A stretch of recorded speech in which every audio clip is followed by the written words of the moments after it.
3, 2, 1. What's up, people of the internet? Just people. Hey guys, welcome to the third week of January 2024. Thank you so much for joining me, and thank you for checking out another, if it is another one, hashtag filmstock tryouts. So I guess I'm going to skip the explaining. If you don't know what it is, I think you can check in the description or watch some of the other videos if you haven't already. And yeah, this week I had a bit of a struggle trying to think on which film stock I'd like to share. I've shot a whole bunch over the holiday season, and then I also have one that I actually shot early on, like August last year I think, before we moved to Wuxi from Hangzhou. I shot it in Hangzhou and I haven't spoken about it yet, and it's not one that I think is available outside of China, or maybe it is, I'm not sure. So yeah, I kind of had back and forth about it. So I was trying to decide between these two, VIBEphoto 400 Classic Black and White and this 800T. I know that Cinestill obviously makes an 800T and that's what's pretty famous, but this isn't Cinestill, this is a Chinese brand. I think it's kind of similar, if not the same thing. But yeah, so what did I choose to speak about this week? I chose to speak about this one. And I shot this, I think I shot this on the 2nd of Jan. Yeah, and I wasn't really expecting too much from it. Sorry. VIBEphoto. VIBE is all caps. VIBEphoto is one word. 400 black and white. Film made in the EU. So yeah, I didn't expect too much from this roll, because I've shot a few other VIBEphoto color rolls. I shot 800, 400 and I think 200, and I wasn't really impressed with those results. I mean, you know, to be fair though, I shot them when I was less experienced than I am now, a lot more amateur, even though even now I'm still pretty amateurish. But yeah, I didn't get great results from it, but I wasn't expecting too much from this, and I was, yeah, really pleasantly surprised. Also, this was one of the first, I developed 2 rolls of film at the same time, this and some Kodak Tri-X 400 I think. My first ever at home developing myself, and this was one of them. So the second roll I ever developed myself, and I developed it with Tetanol, Parvofin tablets, and then used Superfix tablets for the fixing.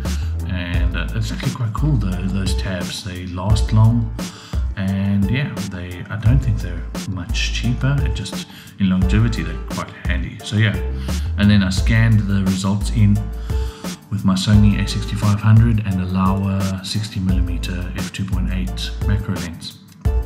So that was also a whole experience on its own, and the whole time I was panicking that I've messed it up, I've screwed it up, I didn't mix the developer correctly, or the temperature's not right. And I think it was just a lesson in patience and trust.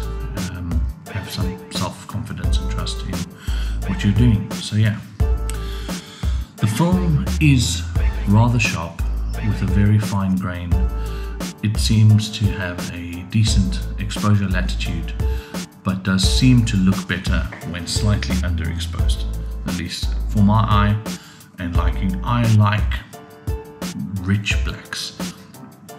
If you've seen on my Instagram or threads, if you see my digital photography, I really like a strong rich black, and I like heavy contrast, and I mean this film doesn't have the heaviest of contrast, but I like rich blacks, and if you underexpose a bit you get richer blacks, at least what I see. So yeah, the blacks seem more richer and more black. So let's go through my 4-point system. Exposure latitude, it gets 3 irises out of 5. I think it can go from 1 stop under to 1 stop over, maybe depending on the situation, maybe a little bit more. I think either way, although if you're pushing it over, depending on the scene, I guess, it does seem to wash out the contrast a lot, whereas underexposing seems to add a bit more to the contrast and add a bit of richness to the blacks, which I really like. So yeah, I mean, I prefer the slightly underexposed, maybe perfectly exposed, more than overexposing. Sharpness, it's actually really sharp, and then I really enjoy the sharpness and clarity of this film, and it seems to favor close to mid-range subjects. The further the subject gets away, I mean, I think that just makes sense. The less sharp it becomes. Obviously, zooming in, it still seems sharp, but it's not actually sharp. But yeah, this VIBEphoto Classic 400 is quite a sharp film. Contrast, it isn't very contrasty, but is more so, obviously, like you heard what I just said a few minutes ago, is more contrasty when underexposed. And yeah, I like the look of it underexposed a little bit. And then contrast, I gave a 1.5 out of 5, so between 1 to 2 irises. And then yeah, grain also 1.5 out of 5, 1 to 2 irises. It's a very fine grain with very minimal breakup of the image. It doesn't seem to break apart the highlights or the shadows much at all. I suspect, obviously, if you go heavily underexposed, the grain is going to become more prevalent, or if you pushed the film.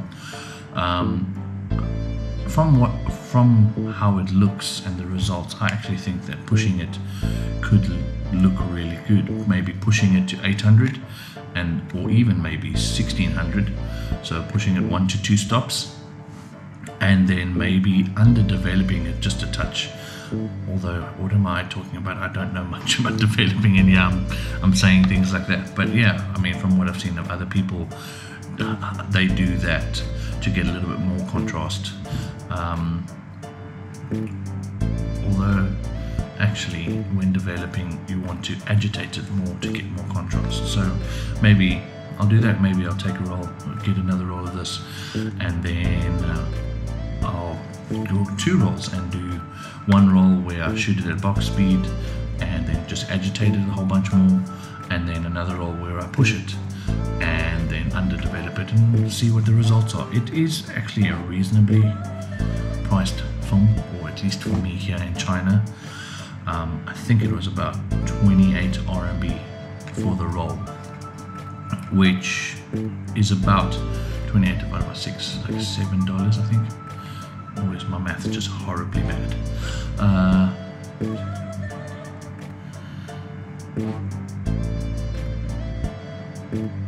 Yeah, it's about $6 to $7, I think. Now I'm really doubting my maths, and that's why I'm not a maths teacher. So pretty affordable, I think, for me. I'm not sure how widely available this is outside of China, and I'm going to take a look on Amazon and see if I can find it, and if I do, I'm going to put the link in the description for you guys to maybe check out and buy. And yeah, if you didn't know, what I try to do is for every film that I shoot and share, I do try to find it on Amazon and then share a link for it down in the description so you guys can get some. And then that obviously is also affiliate marketing for me, just trying to, like, it's at no cost to you guys, and I do get something back from it, which is nice. And what I'll do with that is just invest it into more films, so it's just going to benefit you guys as well, hopefully, at least. So yeah, VIBEphoto 400. I actually don't even know what the name of it is, because it doesn't really give much information. It just says VIBEphoto 400 black and white superior indoor-outdoor photos. I mean, so what other option is there? There's indoor and outdoor. Yeah, black and white film made in the EU, and 400. So not much to go on from that, but yeah, I really enjoyed this roll, and I am not finished just yet. There is, for the highlights this week, not really highlighting a creative person or a person, but I'm highlighting something that is just really beneficial for photographers. And I think it doesn't have to be only for photographers, this could be for artists as well. And what it is Kerry J. Schooner's, or Schoon, I'm not sure how to say the surname. She started a 2024 photography challenge, weekly challenge, and I was actually told about it by Lonnie over on Threads, and yeah, it's pretty cool. It's a fun thing to follow through with, and to also see other people's interpretations and representations of the weekly theme.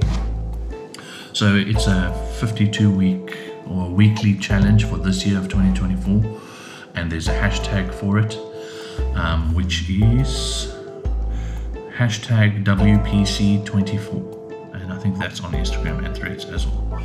So yeah, a weekly challenge. The first week was self-portraits, which I missed actually, but yeah, weekly challenge. It's quite a fun thing to take part in and to share on the hashtags and just browse through the hashtags and see people's how they take that. And so this week is your favorite food, and I think you'll have like 2 days to get that one done, favorite food, and then add it to the hashtag. So if you're shooting film, hopefully you develop yourself, or your lab is like super quick. But yeah, digital photography or any other way, favorite food, and whatever you take that, how you interpret the theme is up to you. And then for next week, the theme is morning. So whatever that is for you. And yeah, I'm gonna be giving it a bash throughout the year and hopefully sharing it. And then I also want to highlight some of the cool shots and interesting, unique perspectives of takes of the theme.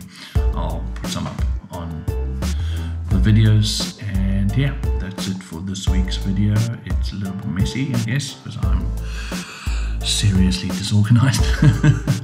But yeah, maybe next week I'll do the 800T, or maybe not, because yeah. So the secret phrase for this week is, my favorite food is whatever my wife's cooked. I can't even say the secret phrase. The secret phrase is, my favorite food is whatever my wife cooks. And maybe that's a weird phrase, because if you don't have a wife, okay, let's change it. The secret phrase is, mornings are the best part of the day. Very random. Mornings are the best part of the day. So yeah, comment that if you made it to the end of the video. And yeah, please know that I am grateful for your time invested in my videos. Let me know what you like, dislike, what you want to see more of, or if there are any film stocks that you'd like me to try and get hold of, or yeah, anything else. Just let me know. Comments over on Threads, Instagram, and Vero, Carrier Pigeon, Pen Pal, whatever. So yeah, thanks guys.